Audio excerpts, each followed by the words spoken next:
দরজা ধাক্কায় কে কখন থেকে, খোলো না কেন? কি রে তুই? আমি চলে আসলাম কি ব্যাপার তোমাদের নিচে। শালা বাবু, তুমি কই থেকে? এই যে আপনারা গ্রামে গেছেন, আমাদের বাড়ি যান নাই। আব্বু আম্মুর তো মাথা নষ্ট হয়ে গেছে। শীতের দিনে এই যে পিঠা চাউল টাউল সব নিয়ে চলে আসলাম। ওরে বাবা, দেখছো এই একবার কেবল শ্বশুর বাড়ি যাই নাই, আমার বাড়ি থেকে চলে আসছি, তাই আবার পাঠাই দিছে এত কিছু। তা আব্বা আম্মা ভালো আছে তো? এ কি ব্যাগ ফ্যাগ দিয়ে কি নিয়ে আইছো কই থেকে আমি দেখেন বুঝলাম কত না। কি দিছে। যাও। দেখছো দেখি কি এই দিছে। ব্যাগ টাইনে নিয়ে আইছে জন্য মনে হইতেছে ওর খুব পরিশ্রম হয়ে গেছে, বুঝছো? এ কি ব্যাগ তো পাঠাইছে এই ভালোই ব্যাগের ভারী, ভিতরে? দেখি এর মধ্যে কি নিয়ে আসছে। তোর তো টাইনে আনতে মনে হচ্ছে কষ্ট হয়ে এরকম গেছে। একটা স্মার্ট ছেলে এরকম একটা বস্তা নিয়ে চলে আসলা, এই জন্যই মনে হয় মনটা খারাপ। সমস্যা নাই, ওরা একটু ভালো করে খাওয়ান দাওয়ান করাই দিই। এটা কি? চালের গুঁড়া, আতপ চালের গুঁড়া। তার মানে পিঠা খাওয়াইতে পারে নাই তো, এই জন্য অলরেডি আতপ চালের সবই গুঁড়া আপুর বানাই। পছন্দের জিনিস। তাই না? ও দুলাভাইয়ের পছন্দ। এই তুই দেখে আনছস না, না দেখে নিয়ে আইছস? না ও আমি কিন্তু দেখি এমনি নাই চাপা কি মারতেছে। দিছে না দিছে দেখেন। এই বললাম না, ও চাপা মারতেছে এমনি ও কিছু দেখে। এই যে পিঠা দিয়ে দিছে, চিতই পিঠা বানায় দিয়ে দিছে। বাপ রে বাপ, সকাল সকাল মানে পিঠা বানাই নিয়ে চলে আসছো।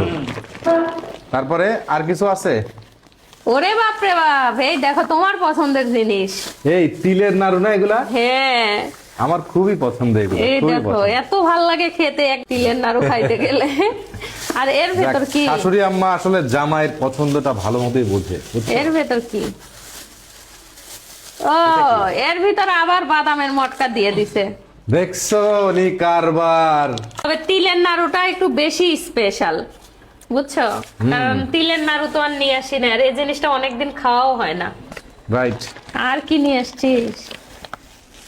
দেখছো কাণ্ড, রসুন ছিলে দিছে।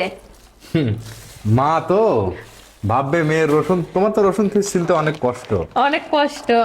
এই এটা জন্য কি? ভাবছে যে একবারে সিলেই পাঠিয়ে দিই।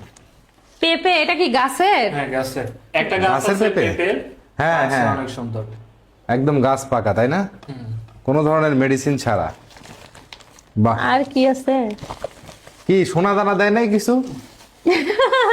হ্যাঁ এই যে সোনার দাম এখন, নারিকেলের দাম। নারিকেল কুড়ে দিছে না? হ্যাঁ নারিকেলের দাম একদম সোনার দামের মতো, পিঠা খায় না মানুষ এই জন্য। আচ্ছা আচ্ছা, আর আর বের করতে দাও, এখানে আমার পছন্দের জিনিস দেখতে পাচ্ছি, এই যে একবারে ঢেলে ফেলো। ও খেসারি খেসারি শাক। শাক, এটার যে ডিমান্ড শহরে, তুমি দেখো কত তুলছে। নিশ্চয়ই এগুলা মানুষ দিয়ে তুলে নিছে, কারণ একা একা তো এতগুলা তোলা তো সম্ভব না। বোঝা বান্ধে নিয়ে আসার মতো অবস্থা দেখতেছি। এটা আমি পুরো শীতকাল ধরে খাবো, সিদ্ধ করে একটু একটু করে ফ্রিজে রেখে। শালা বাবু,